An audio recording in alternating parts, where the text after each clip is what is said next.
Hello বন্ধুরা, কেমন আছো সবাই? আশা করি তোমার সবাই খুব ভালো সুস্থ আছো। তো বড়বাদ নিয়ে কথা বলবো আজকে। তোমরা ভাবছো হয়তো এই যে আরে এতদিন হয়ে গেল, এখন তাণ্ডব রিলিজ করে গেছে, এখন কিনা বড়বাদ নিয়ে কথা বলছি। তো সে সময় অনেকে বড়বাদ নিয়ে রিভিউ করেছিল, জানি না তারা কিভাবে দেখতে পেয়েছিল, কারণ ওটিটিতে তো অনেক পরে এসছে। তো দেখলাম ফাইনালি মুভিটা, ডিরেক্টেড বাই মেহেদী হাসান রনি, এবং এখানে শাকিব খান, মেগাস্টার শাকিব খান সহ রয়েছে ইদিকা পল, জিশু সেনগুপ্ত, মিশা সওদাগর, ফজলুর রহমান বাবু, আরো অনেকে রয়েছে। তো আমি কয়েকটা রিভিউ দেখেছি, ম্যাক্সিমাম পজিটিভ রিভিউ ছিল। তার মধ্যে কিছু কিছু রিভিউ আবার এরকমও ছিল, তারা বলছিল না অত ভালো হয়নি, এ হয়নি, এরকমও ছিল। তবে আমি দেখার পর একটা কথা বলতে পারি, আমার কিন্তু তুফানের থেকে বরবাদ অনেক বেশি ভালো লেগেছে। এবং বরবাদ হয়তো তোমাকে সেরকম কোনো সোশ্যাল মেসেজ দিচ্ছে না বা দিচ্ছে না, তাণ্ডবে যেরকম রয়েছে আমি যতদূর শুনেছি, ট্রেলারটা দেখেও বুঝতে পারছি। তো আহ, বরবাদ কিন্তু পুরোপুরি এন্টারটেনমেন্ট পারপাসে বানানো একটা মুভি, এবং শাকিব খানকে বেশ অন্যরকম ভাবে কিন্তু ডিরেক্টর এখানে প্রেজেন্ট করেছে।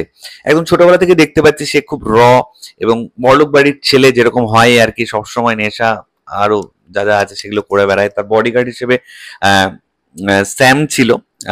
আমি স্যাম ভট্টাচার্যর কয়েকটা ইন্টারভিউ দেখলাম, জিল্লু ক্যারেক্টারটা সে প্লে করেছিল, সবসময় তার সাথে মানে শাকিব খানের সাথে ছায়ার মতন লেগেছিল।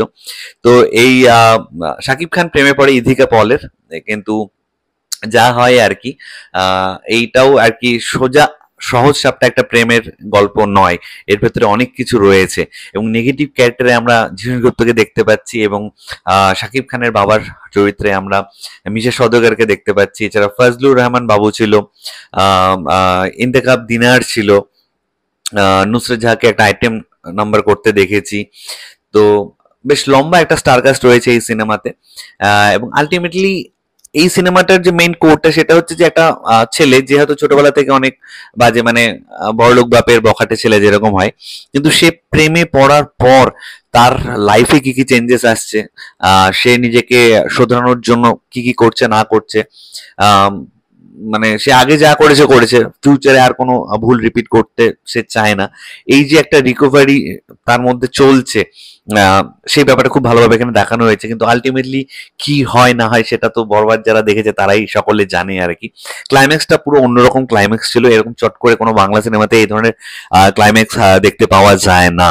এবং সেখানে যে অ্যাকশন সিকোয়েন্সটা ছিল, সেখানে যখন প্রতি নিঃশ্বাসে গানটা বাজছিল অসাধারণ লাগছিল, এবং প্রত্যেকটা গান খুব ভালো। দ্বিধা গানটা তো আমার খুবই পার্সোনাল ফেভারিট, আমি লুপে শুনি মাঝে মাঝেই গানটা। পিকচারাইজেশন খুব ভালো হয়েছে, শাকিব খান এবং ইদিকা পলের কেমিস্ট্রি খুব ভালো ফুটে উঠেছে। ইদিকা পলের কথা যদি বলি, সে কিন্তু দিন দিন নিজেকে অনেক বেশি ম্যাচিউর অভিনেত্রী করে তুলছে, এবং এখানে তার একটা ট্রান্সফরমেশন রয়েছে, সেটা বেশ ভালো লেগেছিল। জিরেন গুপ্ত অতটা স্ক্রিন প্রেজেন্স নেই, যেটুকুনি ছিল ঠিকঠাকই লেগেছে। তবে আমার মনে হয়েছে জিরেন গুপ্তকে যতটা মানে ফারহান যে ক্যারেক্টারটা সে প্লে করেছে, যতটা হাই ভোল্টেজ দেখানো হচ্ছিল, কোথাও গিয়ে ক্লাইম্যাক্সে গিয়ে অতটা আর কি পাত্তা পেল না। অবশ্য মেগাস্টার শাকিব খান যেখানে, সেখানে মানে কি বলবো আর কি, শাকিব খান এখানে একটা অন্য রকমের পারফরমেন্স দিয়েছে, এবং তার এক একটা লুক অসম, যেরকম তার চাউনি সেরকম তার কথা বলা, স্ক্রিন প্রেজেন্সটাই পুরো আলাদা ছিল। তার বডি ল্যাঙ্গুয়েজ, স্পেশালি ক্লাইম্যাক্স পোর্শনসে তার বডি ল্যাঙ্গুয়েজ এখান থেকে ও মানে কোথায় যে চলে যায়। তো ডিরেক্টর খুব ভালোভাবে শাকিব খানের স্টারডামটা এখানে ইউটিলাইজ করেছে, এবং ফ্যান বেসকে খুশি করার প্রচুর এলিমেন্টস রয়েছে, এবং একটা খুব ভালো প্যাকেজ বলতে পারে মুভিটাতে। ইমোশন রয়েছে, ভালোবাসা রয়েছে, অ্যাকশন রয়েছে, টুইস্ট রয়েছে। তো সমস্ত কিছু মিলে কিন্তু একটা খুব ভালো এন্টারটেইনিং সিনেমা।